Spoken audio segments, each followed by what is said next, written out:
Mookie Betts, Jason Benetti, thank you so much for taking the time. Yes, Appreciate sir. it. Thanks for having me. All right, so 12 years ago on Monday was your Major League debut at Yankee Stadium. What did you think Major League Baseball was going to be, and what is it actually?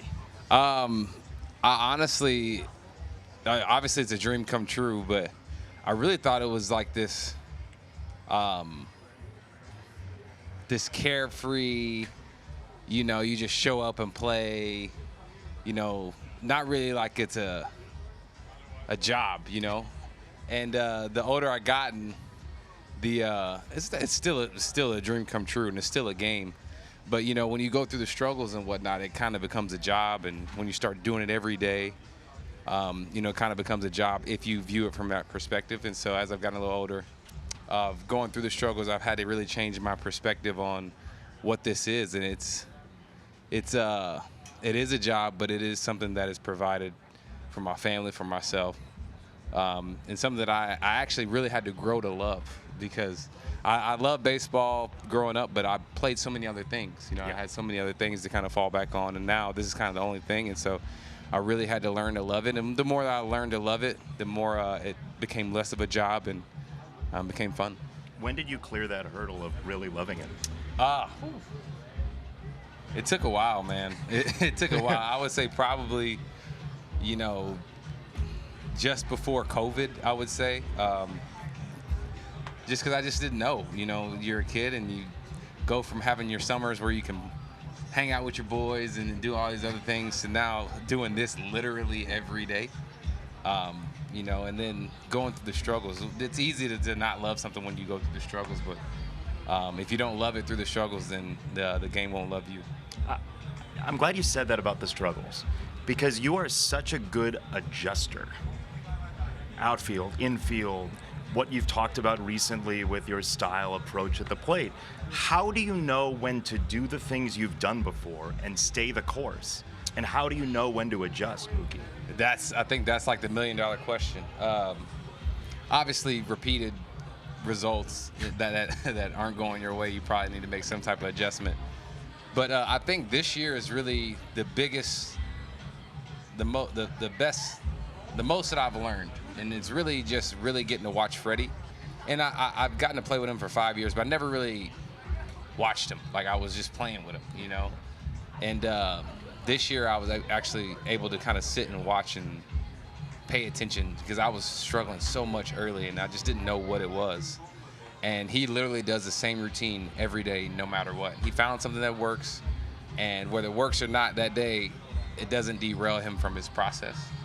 And I think that's what I've started to learn these last couple weeks, is really just once you find who you are and you find what works for you, like just keep doing it. Master that. Don't try and, if it doesn't work for a couple of days, now change and now adjust and whatnot, because then you start chasing your tail, and I've done enough chasing of my tail. But you're like, every teammate you have says he's good at everything. Yeah. I try, but baseball hasn't been. I haven't been great at it. Early in the year, and lately I've been pretty good though. I get it. Mookie Betts is with us. What are a couple things, or even one thing, that happened when you were younger that you thought at the time, I wish that wasn't happening to me right now, but you're happy it did? PD probably wouldn't like this, but all the times that he would yell at me, Pedroia, he would yell at me so much about, like, if I said I was I'm trying to do this, I'm trying to do that, and, just teaching me the game, and he would yell at me so much, and I didn't know really what to think, but now that I've gotten a little older, I appreciate it so much, because he really, to this day, he's probably the person that's taught me so much about the game, and like the game within the game. But you hated it at the time. I hated it at the time, and I would never say anything to him, but I would listen. And looking back on it, like, I think he was yelling at me because he actually liked me. And he liked me. He wanted me to be successful, obviously for me, but for the team as well. And now I look back on it, I appreciate him yelling at me, because now I can do the same thing to a couple of the young guys and understand why and what he was saying. Going back to that time, how do you think pitchers and pitch design have changed and what they're trying to do to you or hitters in general since your career started? Yeah, when I first started, man, I think the average was, probably 90, 91. You would see. You're not even that old. I know, I know, but it's changed that much, But yeah, I think it was like 90, 91. You get a guy with a slider and a changeup. You didn't really you covered, 2 or 3 pitches, and you get a couple guys that throw 95, a couple guys that throw 100 or whatever. But now it's like everybody's kind of built in a lab. They go to the labs, which I would too if I was a pitcher.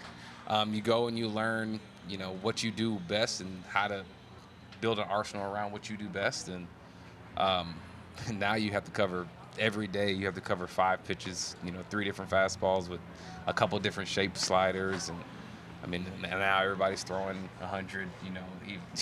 So it's gotten really, really hard to hit. But with Freddie, if you just stick with your process, you'll figure something out. You see so many fastballs too. Yeah. Different types of fastballs. Different types of fastballs, everything. It's hard to hit.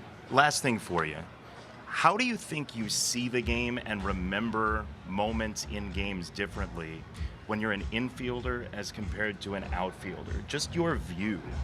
Yeah, when I was in the outfield, the games would go by, and I wouldn't really remember very many moments, just because you're in the outfield, like, you are engaged, but you don't have to be engaged the same capacity as an infielder. So, I would just be out there kind of just waiting for a fly ball to come and then go catch it, And if nothing came, then you get bored out there.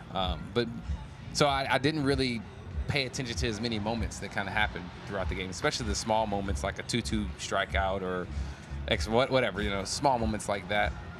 But when you're in the infield, you take in everything. You take in everything. Everything, it moves fast, so you really have to slow the game down. You're really locked in literally every pitch because the ball could literally come to you at any given moment from anybody. And so I really appreciate it. I feel like it's really kind of added years to me, just because it's kept me so engaged and kept me it keeps me feeling young, because I have to be able to move, I have to be able to adjust, be athletic, and I feel like playing short, I can be the most athletic I can be. As we let you go, best part of fatherhood is what? Oh man, best part of fatherhood. There's so many good parts about it. There's a lot of bad parts when you don't get to hang out. You don't get that time when you were a kid. When you're a kid, you get to just go in your room and do nothing. Like that's over with. Which I wouldn't say necessarily is a bad thing, but it's just something different. But I really feel like being responsible for someone and kind of leading them to God first, and then really just kind of being responsible for their successes, their failures, whatever, being their shoulder to cry on, really just kind of being someone they depend on. I think when I was young, I didn't really want that, but once I became a father, I really appreciate it. I really love it, and just being able to kind of make my kids' day by bringing them a gift or whatever. I love that responsibility. Mookie, thank you so much. Yes, sir. Thank you, Jason. Hit subscribe for more MLB news, highlights, and analysis. From the MLB on NBC. All right, let's see what you got here, CC. Don't hurt me. Okay, good. Strike.